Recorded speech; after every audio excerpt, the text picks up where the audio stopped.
प्यारे सज्जनों, जो तन मन धन से सदगुरु की सेवा करते हैं वे ही गुरुमुख सदगुरु की आशीष और उनकी प्रसन्नता के भागीदार बनते हैं। जो अपने तन मन और धन को न्यौछावर करते हैं, सदगुरु से हार्दिक प्रेम करते हैं, तो सदगुरु भी उन्हें दिल से प्रेम करते हैं। सदगुरु की कृपा का पात्र बनने के लिए अपने दिल को उनके चरणों में समर्पित करना अनिवार्य है। जिसमें नम्रता और गुरु आज्ञा से सेवा करने का भाव है, वही सेवक अपने स्वामी से सब कुछ प्राप्त कर सकता है। जिसने पूर्ण महापुरुषों की सेवा नहीं की, उन्होंने अपने जन्म को समझो व्यर्थ ही गंवा दिया। प्यारे सज्जनों, एक बार एक राजा को इमारतें बनाने और शहर की साज सज्जा करने का बहुत शौक था। शाही खजाने में जितना भी धन एकत्र होता, उसका अधिकांश भाग वो इन्हीं कामों में खर्च कर देता। एक दिन खजांची ने आकर के विनय की कि महाराज, शाही कोष से धन लगभग समाप्त होने वाला है, इसलिए राजा साहब धन का कोई अन्य उचित प्रबंध करें। चिंतित हो राजा ने वजीर को बुला करके कहा कि राज्य में किसी ऐसे व्यक्ति की खोज करो जो तांबे को सोना बनाना जानता हो। वजीर ने बहुत खोजबीन की और अंततः एक फकीर को ढूंढ निकाला जो तांबे को सोना बनाने की विद्या जानता था।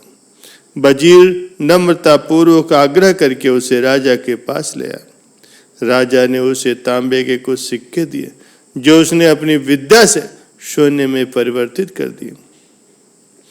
ये देखकर राजा की खुशी का कोई ठिकाना न रहा। चूंकि उसे भक्ति की कोई समझ नहीं थी, इसलिए वो उस फकीर को हुक्म करने लगा कि राजकोष के तांबे के सभी सिक्कों को तुम तत्काल ही सोने में परिवर्तित कर दो।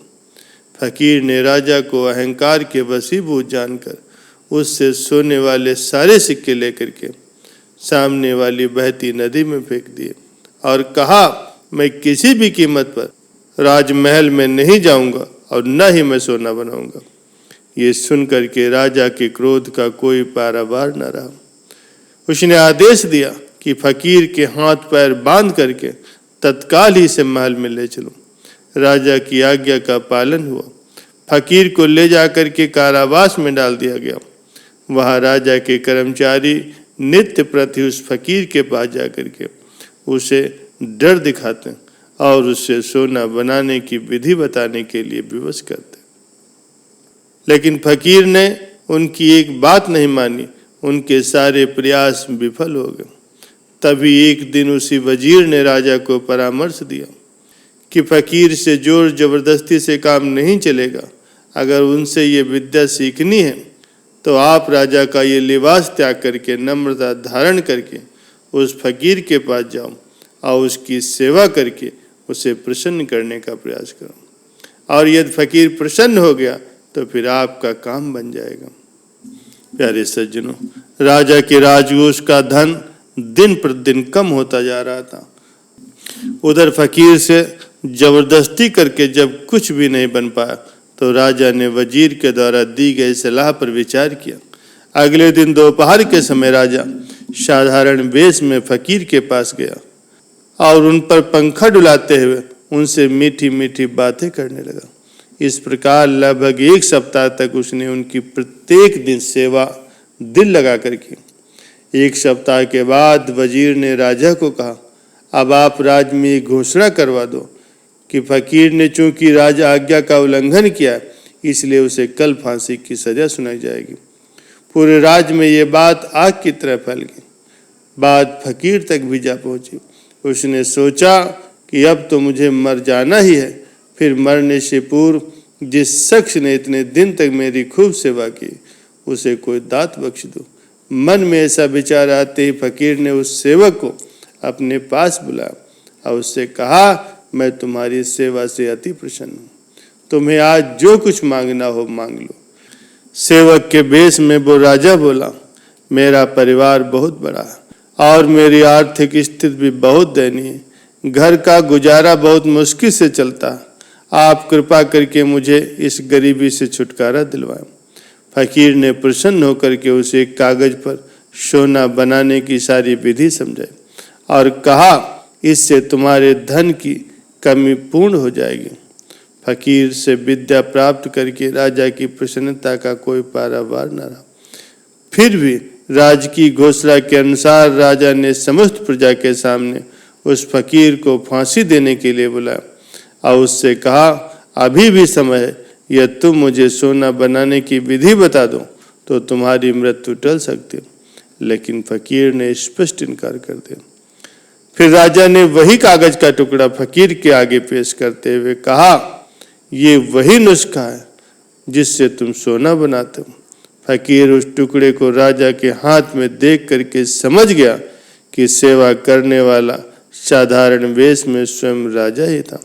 फकीर ने कहा कि बशर्ते तुमने हमसे ये नुस्खा प्राप्त कर लिया, किंतु ये नुस्खा तुम्हें सेवा के उपहार स्वरूप मिला है। सेवक के लिए तो हम सर्वस्व निछावर कर देते हैं। प्यारे सज्जनों, राजा ने उस फकीर के चरणों में गिर करके क्षमा मांगी और नम्रता धारण करके उसकी आज्ञा अनुसार सेवा करके अपने लोक और परलोक को संवार लिया। प्यारे सज्जनों, रूहानियत में सेवक का दर्जा सबसे ऊंचा होता है। सेवक धर्म निभाने के लिए कुर्बानी भी ऊंची करनी पड़ती। जिनका मन संसार की वस्तुओं में रमा हुआ, विषय वासनाओं में लगा हुआ, वो निर्बल इंसान इस मार्ग में कभी भी सफलता प्राप्त नहीं कर सकता। गुरुवाणी में कहा गया है कि गुरु के गृह सेवक जो रहे, गुरु की आज्ञा मन में से आपस कौ कर कछु न जनावे, हरि हरि नाम हृदय सध्यावे। मन बेचे सदगुरु के पास, तिस सेवक के कारज रास। सेवा करत हो नहीं कामी, तिसको होत परापत स्वामी। जो सेवक गुरु दरबार में रहता, वो सदगुरु की प्रत्येक आज्ञा को शिरोधार करता। वो सदा ही प्रभु के नाम का स्मरण करता। जो अपने आप को सदगुरु को अर्पित कर देता, उसके सारे काम स्वतः ही हो जाते हैं। जो सेवा करता हुआ किसी फल की कामना नहीं करता, वो ईश्वर को एक दिन अवश्य ही प्राप्त कर लेता है। प्यारे सज्जनों, आशा करता हूं कि आज के सत्संग से आपको बहुत कुछ सीखने को मिला होगा। अपने जीवन का अगर उद्धार चाहते हैं तो हमेशा प्रभु की भक्ति करें, निष्काम सेवा करें, ज़्यादा से ज़्यादा नाम का स्मरण करें, निस्वार्थ भाव से लोगों की सेवा करें और कोई भी ऐसा कर्म न करें जो भक्ति के खिलाफ हो।